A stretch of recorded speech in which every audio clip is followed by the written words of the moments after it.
Pagi-pagi jadi gila.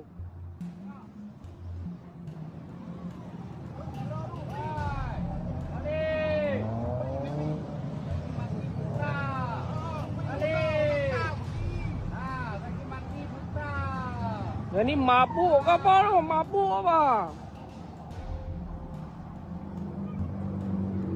Mabuk.